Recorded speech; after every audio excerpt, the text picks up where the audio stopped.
ډیرو محترم مسلمانانو یو بهترین عمل لته خیمه داسې یو ناشنا عمل لته خیمه ان شاء الله چې الله جل شانه ورسره ستاسو زندگی جوړه کړي. زندگی هله د انسان جوړیږي محترم، لکه مثال دی د یو کوټې دی. ته یو کوټه سازې نو د کوټې د پاره وته بلاکونه هم راوړي، د کوټې د پاره وته سریه هم راوړي، د کوټې د سازولو د پاره وته سیمټ هم راوړي، او د کوټې د سازولو د پاره وته مصری هم راولي، د پاره وته شګي هم راوړي. نو چې دا ټول سيزونه تا پوره کړل نو بیا بستا دا کمره سازيږي.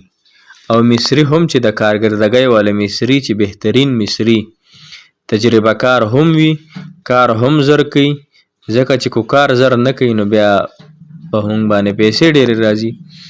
نو زما ستا زندگی چې دا زندگی چې ده نو دا په مثال له کمرې ده. څنګه چې د کمرې دپاره د دنیا څیزونو ضرورت دی، نو دا زموږ د زندګۍ د تیرولو دپاره، زموږ د زندګۍ د خوشحالېدو دپاره، زموږ زندګۍ کې نه سکون شته کو نشته. چې ته بعضې الا ماشاءالله کو یو مسلمان یو د هغه په زندګۍ کې سکون وي نو وي به نه. زموږ رزق صحیح طریقې سره شته. ګوره ټول خلق په رزق پسې مخته دي، ټول خلق دا وایي چې زموږ رزق. ته ټوله دنیا ګورې نه، ټوله دنیا وګوره. څوک هم بس چې سحر کوي او د رزق په تلاش کې دي، څوک چې هم سبا کوي وایي چې بس زما رزق د فراخه وي، زه د مالداره وي، ما د پیسې ډېرې ګټلې وي، زه د خوشحاله وي، زما د صحت ښه وي، زه د پریشان حاله نه وي. نو نه زموږ په زندګۍ کې سکون شته، نه زموږ په زندګۍ کې صحیح طریقې سره رزق شته، نه صحت شته. نو بیا اخر وجه څه ده چې دا زموږ زندګۍ کې دا رکاوټونه نه ختمیږي، دا پریشان حالو پریشانۍ نه ختمیږي. د هغې دپاره یو روحاني لاره راته ښیمه چې انشاءالله ناممکن به الله تعالی ممکن کړي. ستاسو ټول غمونه او پریشانۍ به الله تعالی په خوشحالو باندې بدله کړي. ستاسو بې سکونه زندگی به الله تعالی په سکون باندې بدله کړي.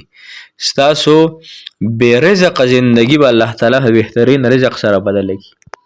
او ستاسو کم چې صحت نشته دی نو الله تعالی بدل عافیت درکړي. بس صرف یو کار وکړئ انشاءالله دا ټول هر څه به دی الله تعالی ټول په ټوله سم کړي، ټول په ټوله به دی الله تعالی کارونه سم کړي. او که نه موږ دا یو کار ونه کو نو دقه رنګې به زموږ زندگی بې سکونه وي، رزق به هم په صحیح طریقې سره نه وي، صحت به هم نه وي، پریشانۍ به هم نه ختمیږي، رکاوټونه به هم نه ختمیږي، زندګۍ هم یو د بحران زندگی وګرځولی شي. لہذا زه راته صرف یو څیز ښیم، فقط یو وظیفه نه ده چې بس ده الا الله وکړه، لا اله الا الله، یا نور مونځ وکړه یا نوافل وکړه، هېڅ هم مه کوه. یو څیز باندې عمل وکړه، عمل الله تعالی به دې ژوند انشاءالله په ګارنټۍ سره بدلی کړو. دې څیز باندې عمل نه کړو نو بیا به دغه رنګې زندګي بې سکونه وي، بې چینه به وي، په پریشانو کې به وي، په تکلیفونو کې به وي.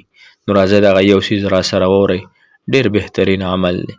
السلام علیکم ورحمة الله وبرکاته. ډېرو معززو محترمو قابل قدر مسلمانان رونو خویندو، تاسو به انشاءالله چې روغ جوړ یې، د صحت په جامو کې به الله تعالی مو دغه رنګې روغ جوړ خوشحاله کامیاب کامران د دواړو جهانونو خوشحالۍ عزتونه راحتونه په نصیب شه. محترمو نن زموږ یو بهترین ټاپک دی. خلک وظایف ډېر زیات ورکوي، ډېر مولیان صاحبان وظایف ورکوي، څوک د یو کتاب نه ورکوي، څوک د بل نه ورکوي، څوک د چا د خولې وظیفه ورکوي. محترم مسلمانانو نن موږ په وظیفو باندې هم ستړي شو، او اکثر ما سره خلک رابطه کوي زموږ وظایف کار نه کوي، وظیفې نه قبلیږي. ولې؟ نن د وظیفو نه هټ کر درته یو بهترین عمل هیمه چې ګارنټي شد دا عمل دی. الله به زندگی د سکون کی، الله به رزق پراخه کی، الله به بیماریان ختم کی، ټول پریشانای به الله تعالی ختم کی. دا یو روحاني لار ده. هغه ناممکن حاجتونه، ناممکن مشکلات هغه به الله تعالی ممکن کی. یو عمل کم یو د محترم مسلمانان الله تعالی فرمایي کنه، حدیث قدسی دی او حدیث مبارکه کې هم راځي، مفهومیت بیانوم چې الله تعالی فرمایي څوک چې آخرت خپل اصلي مقصد جوړ کی. آخرت خپل اصلي مقصد جوړ کی. د آخرت په فکر کې د شپه ورځ لګیا وي، نو د دنیا ټولې پریشانۍ، د دنیا ټولې ستونزې، د دنیا ټولې ستړې، د دنیا ټول غمونه، د دنیا ټول دردونه، د دنیا ټول تکلیفونه، ستاسو چې کم کم حاجتونه دي ټول په ټوله به الله تعالی فرمایي دا به د زه ختم کم. خو کله به ختمي؟ الله وایي چې تا خپل د زندګۍ مقصد وپېژنې او د خپله زندګي د آخرت دپاره سرچ کړه. خپله زندګي دا وجود دا سترګې دا غوږونه دا هر څه د الله تعالی د دین دپاره قربان کړه، یعنې د الله تعالی په عبادت کې مشغول شي او خپل اصلي مقصد دی وګرځو آخرت، نو الله تعالی وایي ستا ټول مشکلات به ختمیږي. او که تا خپل اصلي مقصد دنیا وګرځو، دنیا د اصلي مقصد وګرځو، آخرت دی یعنی خپل ضرورت وګڼو. صحیح شو کنه؟ ګوره په دې خبره سوچ وکئ، فکر وکئ، خبره ته غوږ کېږدئ.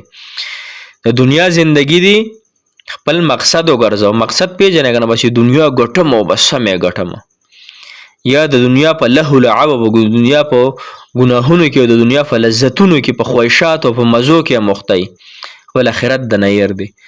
نو الله تعالی فرمایي چې د دنیا کې د کوم مقدر ده کنه، هغه به راته بس میلاویږي. دنیا په قدر ضرورت ته کنه، څونه د ضرورت هغه عمره خلک منډه وي. ګوره دنیا کې چې څومره پاتې کېږي نو هغې دپاره دومره محنت وکړه. دنیا کې چې موږ څومره پاتې کېږو نو د هغې دپاره دومره محنت وکړه. او آخرت کې چې انسان څومره پاتې کېږي نو هغې دپاره د هغه عمره محنت وکړي. نو موږ اوس الټه شوي، دنیا کې موږ یا 80 کاله یا 50 کاله، نو دنیا دپاره موږ شپه ورځ یوه کړې. آخرت کې زموږ تمامه زندګي ده، نه ختمېدونکې زندګي ده. د قیامت یوه ورځ 50,000 کاله ده چې ډېره زندګي ده، نو هغې نه موږ غافله یي، هغې دپاره محنت نشته. او دا لږه زندګۍ موږ داسې شرمولي، داسې اموخته کړي، داسې بېعزته کړي، داسې یو دوی رانه خطا کړي چې هر سړی بس په خپلو خواهشاتو کې دی. خپله رب ته هر څه پرېږده که نه، ته د رب عبادت وکړه، الله به ستا حامي او ناصر شي.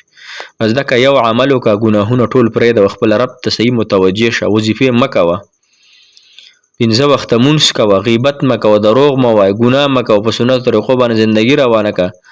24 ګنټې چې د کومه زندګي ده که نه، د هره ساه د الله تعالی په اطاعت کې ګزاره کړه او د هره ساه د الله تعالی د نافرمانۍ نه وساته. ته ګوره چې ستا زندگی بدلیږي نو ته ګوره چې ستا زندګۍ کې مشکلات ختمیږي. او کنه اکو داسې نه وي نو بیا به دا قرنګې وظیفو پسې نښتي او ټول عمر په وظیفو کې تېر شي او دغه مشکلات به وي. الله تعالی زمونږ ټول مشکلات ختم کړلی کې. الله تعالی مو خوشحاله او باد ساته. الله تعالی مو ډېر عزتمن قدرمن که موږ ته هم ډېرې دعاګانې کوي، تاسو ته کوو.